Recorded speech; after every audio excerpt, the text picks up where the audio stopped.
ವಿಷ್ಣು ಮಂತ್ರದಲ್ಲಿರುವ ಮಹತ್ವ ಏನು? ಪಠಿಸುವುದರಿಂದ ಆಗುವ ಪ್ರಯೋಜನ ಏನು? ಇದರ ಸಣ್ಣ ಮಾಹಿತಿ. ಹರಿ ಓಂ.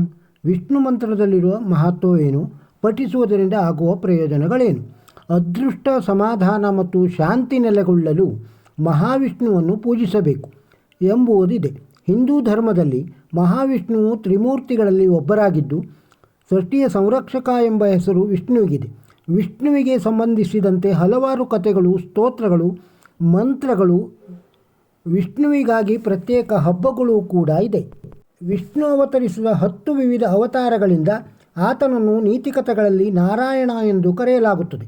ಯಾವುದೇ ಓರ್ವ ವ್ಯಕ್ತಿಯು ವಿಷ್ಣು ಮಂತ್ರವನ್ನು ಜಪಿಸುವುದರಿಂದ ಆತನಿಗೆ ಸುಖ, ಶಾಂತಿ, ಸಮೃದ್ಧಿ, ಆರೋಗ್ಯ ಪ್ರಾಪ್ತವಾಗುತ್ತದೆ. ಯಾರು ಬೇಕಾದರೂ ಜಪಿಸಬಹುದಾದ ಸರಳ ವಿಷ್ಣು ಮಂತ್ರಗಳಿವು. ಮುಕ್ತಿ ಮಂತ್ರ. ಓಂ ಭಗವತೆ ವಾಸುದೇವಾಯ ನಮಃ. ಪ್ರಯೋಜನ. ಈ ಮಂತ್ರವನ್ನು ಜಪಿಸುವುದರಿಂದ ನಮ್ಮಲ್ಲಿನ ಸಹಾನುಭೂತಿಯು ವೃದ್ಧಿಯಾಗುತ್ತದೆ. ಪ್ರತಿಯೊಂದು ಜೀವಿಗಳಲ್ಲಿಯೂ ದೈವಿಕ ಅಸ್ತಿತ್ವವನ್ನು ನೆನಪಿಸಿಕೊಳ್ಳಲು ಇದು ಸಹಕಾರಿ. ಈ ಮಂತ್ರದಿಂದ ಒಬ್ಬರ ಜೀವನದ ಅಡೆತಡೆಗಳು ದೂರವಾಗುತ್ತದೆ. ವಿಷ್ಣು ಶಾಂತಾಕಾರಂ ಮಂತ್ರ.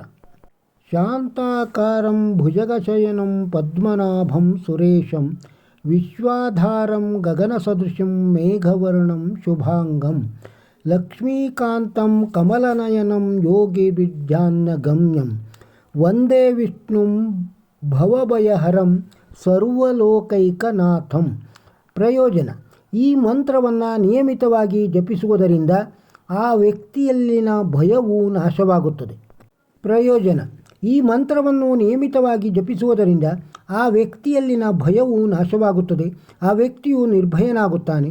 ಈ ಮಂತ್ರದ ಪಠಣೆಯು ಅವಾಸ್ತವ ಲೌಕಿಕ ಸಂಬಂಧದಿಂದ ಅಥವಾ ವ್ಯವಹಾರಗಳಿಂದ ಮತ್ತು ಅದರ ಭಯದಿಂದ ಹೊರಬರಲು ಸಹಕರಿಸುತ್ತದೆ. ಶ್ರೀ ವಿಷ್ಣು ಮಂತ್ರ. ತ್ವಮೇವ ಮಾತಾ ಚ ಪಿತಾ ತ್ವಮೇವ ತ್ವಮೇವ ಬಂಧುಶ್ಚ ಸಖಾ ತ್ವಮೇವ ತ್ವಮೇವ ವಿದ್ಯಾಂ ದ್ರವಿಣಂ ತ್ವಮೇವ ತ್ವಮೇವ ಸ್ವರಂ ಮಮ ದೇವ ದೇವ.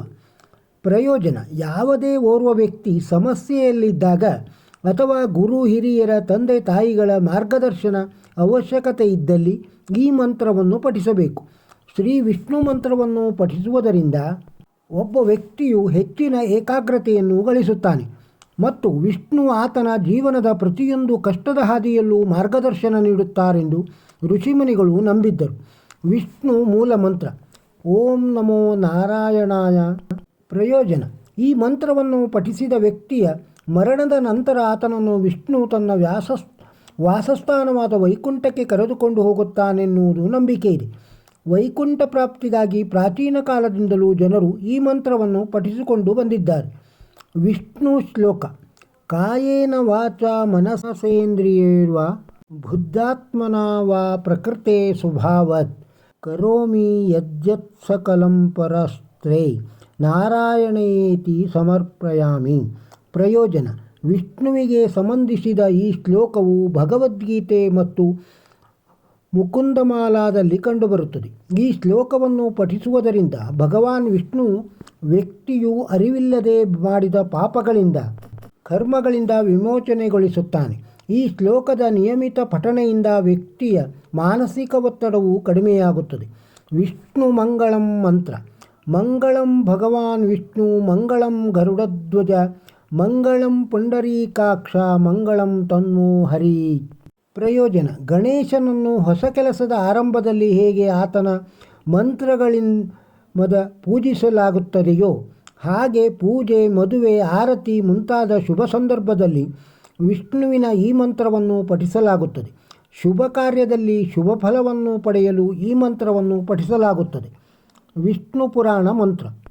ಓಂ ಅಪವಿತ್ರ ಪವಿತ್ರೋ ವಾ ಸರ್ವವಸ್ತಾಂ ಗತೋಪಿ ವಾ ಯಸ್ಮರೇತ್ ಪುಂಡರೀಕಾಕ್ಷಂ ಸ ಬಾಹ್ಯಾಭ್ಯಂತರ ಶುಚಿ.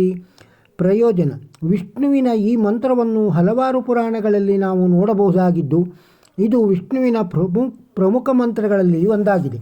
ಈ ಮಂತ್ರವನ್ನು ಜಪಿಸುವುದರಿಂದ ಒಬ್ಬ ವ್ಯಕ್ತಿಯು ಪಾಪಗಳಿಂದ ಮುಕ್ತನಾಗುತ್ತಾನೆ. ಜೀವನದಲ್ಲಿ ನೋವನ್ನೇ ಅನುಭವಿಸುತ್ತಿದ್ದರೆ ಈ ಮಂತ್ರವನ್ನು ಶುದ್ಧ ಮನಸ್ಸಿನಿಂದ ಪಠಿಸಿ. ವಿಷ್ಣು ಗಾಯತ್ರಿ ಮಂತ್ರ. ಓಂ ನಾರಾಯಣಾಯ ವಿದ್ಮಹಿ ವಾಸುದೇವಾಯ ಧೀಮಹಿ ತನ್ನೋ ವಿಷ್ಣು ಪ್ರಚೋದಯಾತ್. ಪ್ರಯೋಜನ: ವಿಷ್ಣು ಗಾಯತ್ರಿ ಮಂತ್ರವನ್ನು ಪ್ರತಿನಿತ್ಯ ಜಪಿಸುವುದರಿಂದ ಮನಸ್ಸಿನಲ್ಲಿರುವ ಭಯವು ನಾಶವಾಗುತ್ತದೆ. ವಿಷ್ಣು ಗಾಯತ್ರಿ ಮಂತ್ರದಿಂದ ನಾವು ನಮ್ಮ ಬುದ್ಧಿಶಕ್ತಿಯನ್ನು ವೃದ್ಧಿಸಿಕೊಳ್ಳಬಹುದು. ಗಣೇಶನನ್ನು ನೆನೆಯುತ್ತಾ ಪೂಜಿಸುವುದು. ಪ್ರಯೋಜನ: ಎಲ್ಲ ಸಂಕಷ್ಟಗಳನ್ನು ತೊಡೆಯುವ ವಿನಾಯಕನನ್ನು ಅಕ್ಷಯ ತೃತೀಯದಂದು ಪೂಜಿಸಲಾಗುತ್ತದೆ. ಪೂಜೆಯ ಮೊದಲು ಅವರನ್ನು ನೆನೆಯುವುದರಿಂದ ಎಲ್ಲ ಕಾರ್ಯವೂ ಶುಭವಾಗುತ್ತದೆ. ಲಕ್ಷ್ಮೀದೇವರನ್ನು ನೆನೆಯುವುದು. ಪ್ರಯೋಜನ: ಧನ ಕನಕ ಸಂಪತ್ತಿನ ಅಧಿದೇವತೆ ಎಂದೆನಿಸಿರುವ ಲಕ್ಷ್ಮೀ ಮಾತೆಯನ್ನು ಅಕ್ಷಯ ತೃತೀಯದಂದು ಪೂಜಿಸಲಾಗುತ್ತದೆ. ಮನೆಯಲ್ಲಿ ಧನ ಸಂಪತ್ತು ದೊರೆಯುತ್ತದೆ ಎಂಬ ಪ್ರತೀತಿ ಕೂಡ ಇದೆ. ಲಕ್ಷ್ಮಿಯನ್ನು ಪತಿ ಮಹಾವಿಷ್ಣುವಿನೊಂದಿಗೆ ಪೂಜಿಸಲಾಗುತ್ತದೆ. ಅಕ್ಷಯ ತೃತೀಯದಂದು ತಪ್ಪದೇ ಪಠಿಸಿ ಮಹಾಲಕ್ಷ್ಮಿ ಸ್ತೋತ್ರ. ಕುಬೇರನನ್ನು ಪೂಜಿಸುವುದು. ಪ್ರಯೋಜನ: ದೇವತೆಗಳಿಗೆ ಸಾಲ ನೀಡುವ ಶ್ರೀಮಂತ ಎಂದೆನಿಸಿರುವ ಕುಬೇರ ಕೂಡ ಸಂಪತ್ತಿನ ದೇವತೆ ಎಂದೆನಿಸಿದ್ದಾರೆ.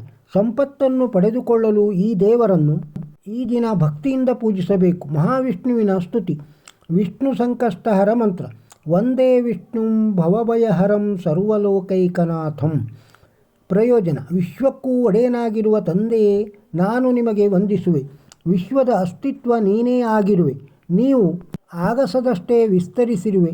ನಿಮ್ಮ ಬಣ್ಣ ಮೇಘದಾಗಿದೆ ಮತ್ತು ನಿಮ್ಮ ದೇಹದ ಪ್ರತಿಯೊಂದು ಭಾಗವು ಪವಿತ್ರವಾದುದಾಗಿದೆ. ನೀವು ಲಕ್ಷ್ಮೀದೇವಿಯ ಪ್ರೀತಿಪಾತ್ರರು, ಸಂಗಾತಿಯಾಗಿರುವಿರಿ. ಕಮಲದಂತಹ ನಯನವನ್ನು ಹೊಂದಿರುವವರೇ, ಯೋಗಿಗಳ ಮನದಲ್ಲಿ ನೆಲೆಸಿರುವ ದೇವರೇ, ನಾನು ನಿಮಗೆ ವಂದಿಸುತ್ತೇವೆ. ವಿಶ್ವವನ್ನು ಕಾಪಾಡುವ ರಕ್ಷಕನೇ, ನಿನಗಿದೋ ವಂದನೆ.